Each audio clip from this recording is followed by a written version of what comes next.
Scout. A soldier or other person sent out ahead of a main force so as to gather information about the enemy's position, strength, or movements.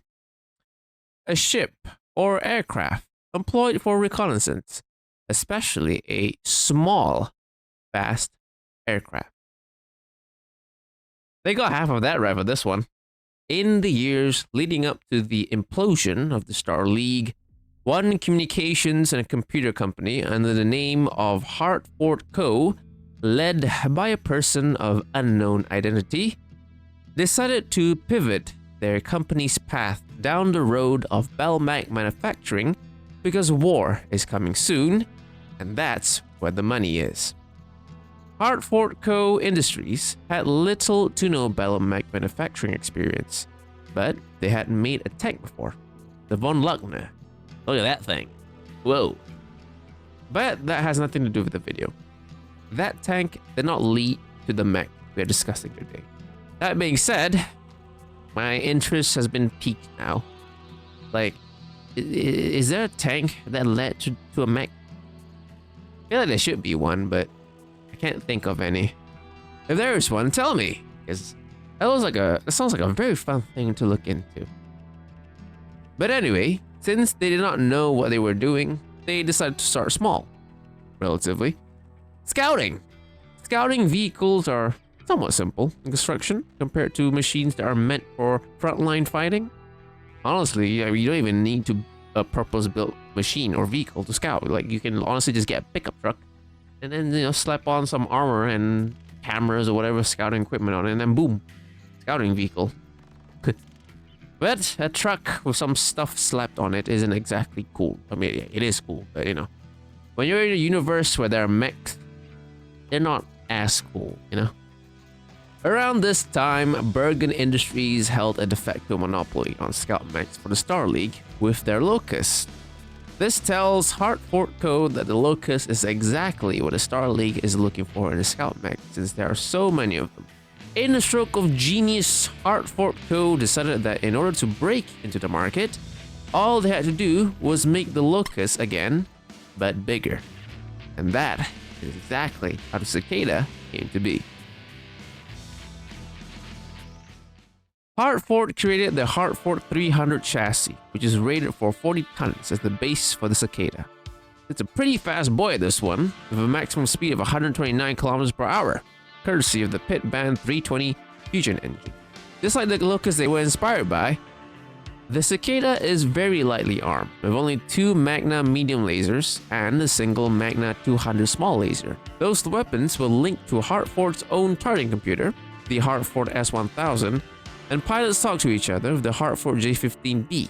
Covering all these systems is 4 tons of 3-star slab standard armor, and cooling all them down are 10 of Hartford's very own heat sinks, which were horrible. Apparently, after some time, these heat sinks would just stop working. That was one battle where a bunch of Merrick Cicadas got destroyed because they all shut down during a fight because they all overheated. The heat sinks stopped working, and the Northwind Highlanders, which were under Capellan employment at that time, they were fighting them. They were fighting them at Orient and in the Secession Wars, and yeah, they all shut down and all those got killed. Rip Merricks. Many Cicadas had these heat sinks replaced with more tried and true models, but at least basing it off of Captain John David Johnson's story, it seems like this fix only happens when you distinguish yourself.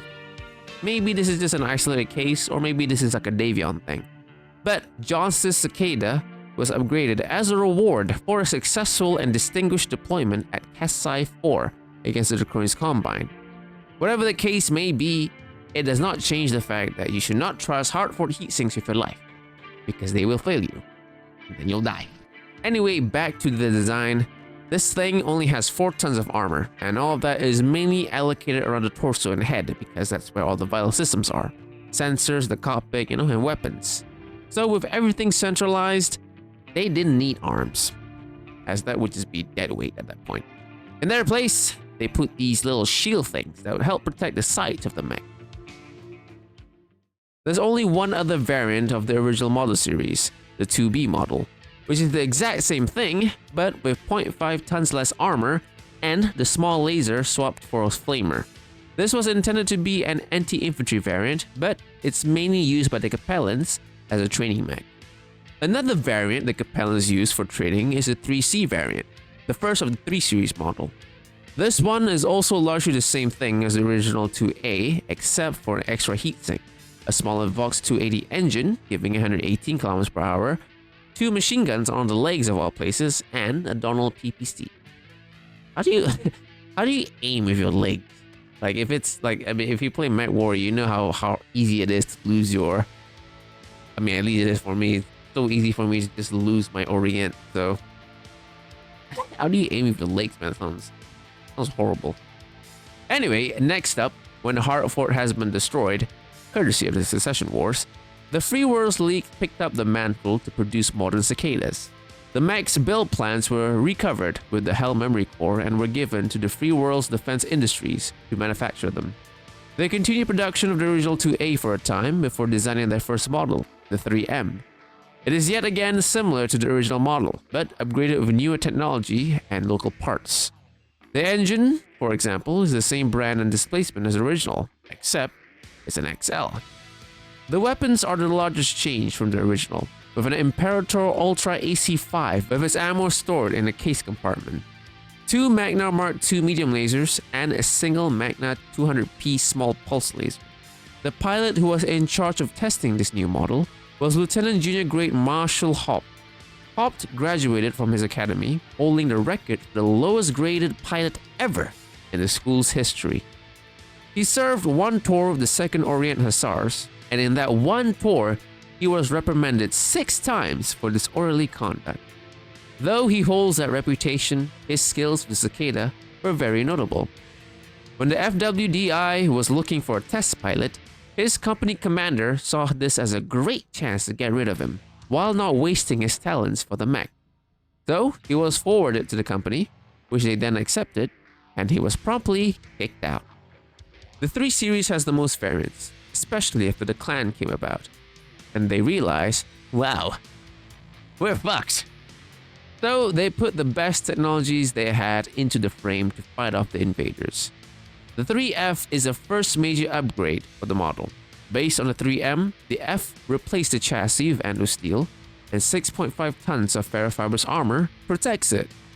The F is also the first cicada capable of jumping, with 8 jump jets providing it with a distance of 240 meters.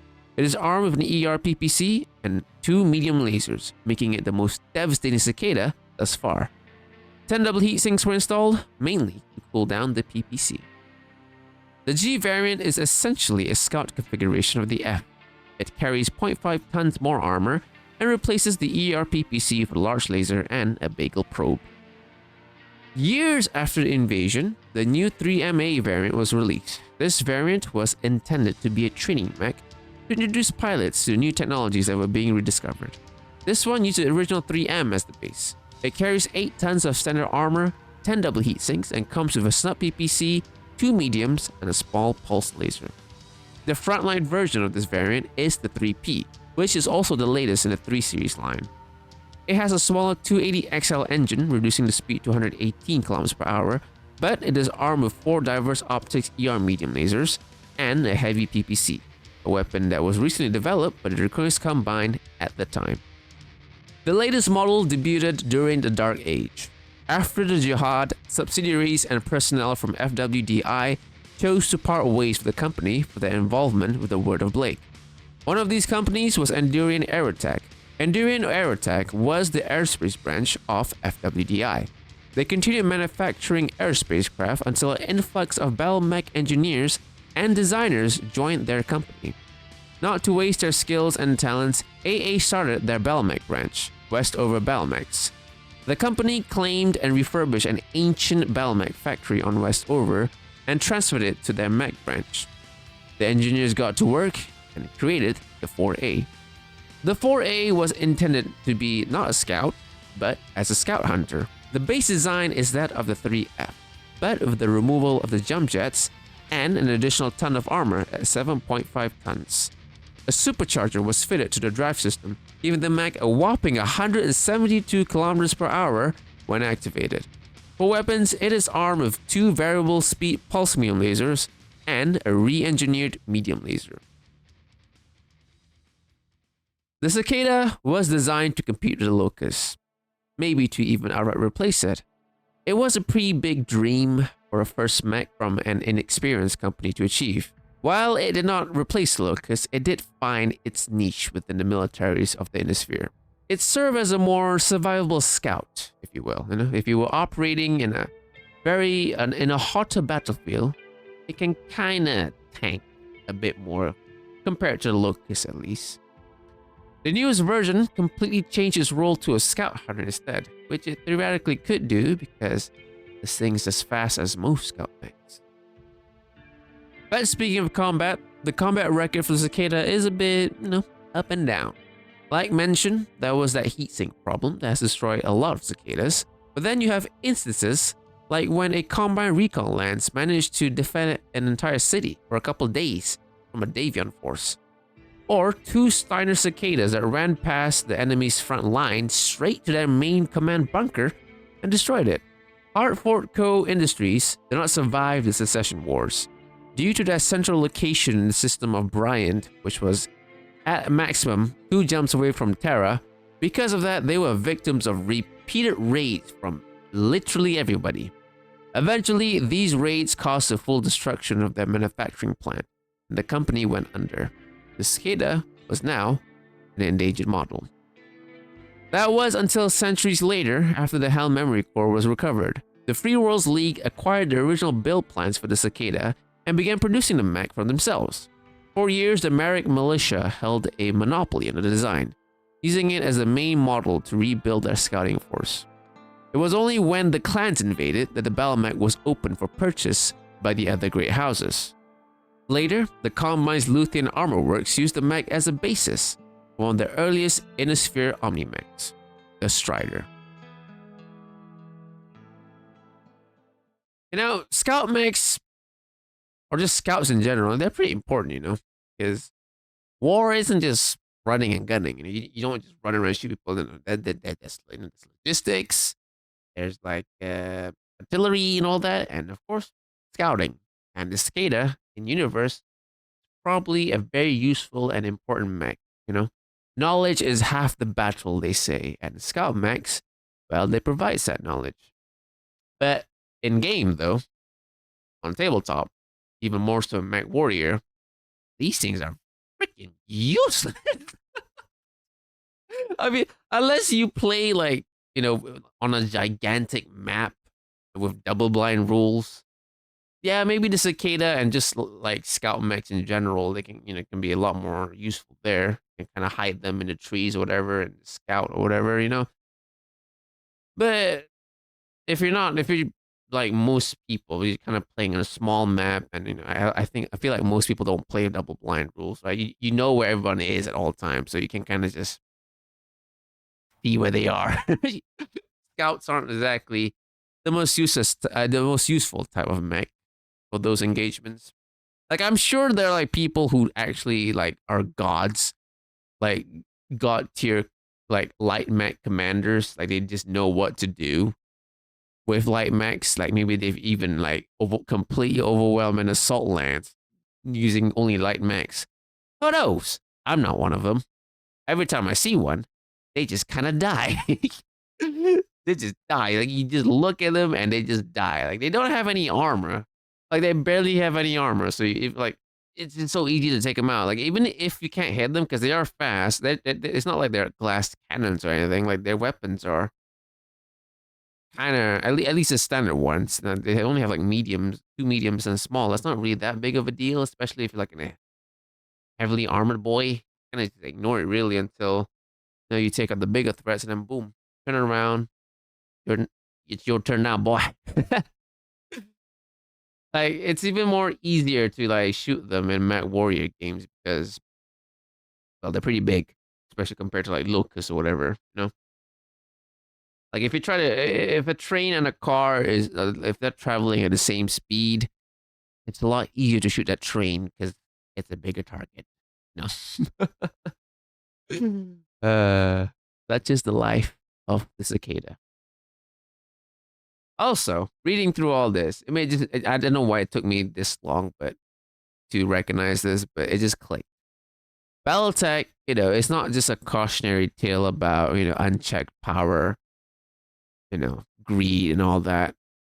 When you have someone that has unchecked power, like I said, and then it's gonna bring the entire nation to war because they want to be the emperor or something, the first lord. Not only a cautionary tale about that, but also about the military industrial complex. Hartford Core, the people that made the cicada, they were like producing like computers and radios before. Then they saw like the storm, the coming storm. They're like, instead of like preparing for that, or like preparing their company to survive all that, they just immediately went, you know what we could do? We could make a mech. Let's make a mech. Let's make a mech so when this huge war happens, we can make bank. Well, obviously that didn't really happen because they they went under. They completely got destroyed. So that plan didn't really work, did it? A cautionary tale about greed. It will only bring ruination at the end of it. But that's the end of this week's briefing, pilot. Thanks for joining this week's briefing. Yes. If you like what you've just heard and would like to learn more of more of these Earthnoid mechs that we will probably most likely face one day when the Jupiter colony brings the fight to Earth, then please join the fleet. Take the sub button down there. You'll join the fleet, you'll get a mech. You get shoved in the mech. It's a good mech, don't worry. It's not like a piece of shit. It's a good mech. Trust me, I'm piloting one every day. Oh, it's very good. But if you're not brave enough to join the military, which is understandable, you could just just click the like button, because then that will boost this message to the algorithm, and then it will hopefully attract the attention of more braver people than you. People that are brave enough to join the military and get shoved into a mech and fight. If you were to fall in battle, you will be put in to the halls of honor. My Discord channel. Yes, that's where we put your name in. The halls of honor, the halls of the membered, of the fallen. And we sit there and we be silent. We sit there in silence in the Discord room and remember all the fallen people. It's a lot more activity than before. That's pretty neat. But other than that, over here, I stream my gaming. I mean, my trading sessions. Yes, my trading sessions. I stream them over here, or on Twitch if you like Twitch. On Twitch, you can play sounds, loud distorted sounds because my CPU is poop. But you can play sounds there if on Twitch. You can't really do it on YouTube. I don't know if you can do that or not. Maybe there's a way to do it, but I can't figure it out. Maybe I'll figure it out one day. But you can do that easily on Twitch. But other than that, pilots, thanks for joining again. Glory to the Jupiter colony. Glory to the pilots of the Jupiter fleet. Bring the fight to the Earth. But remember, when you do fight the Earthnoids in your many military operations, if you join, yes, please remember to take care of yourself, pilots, and always do not die.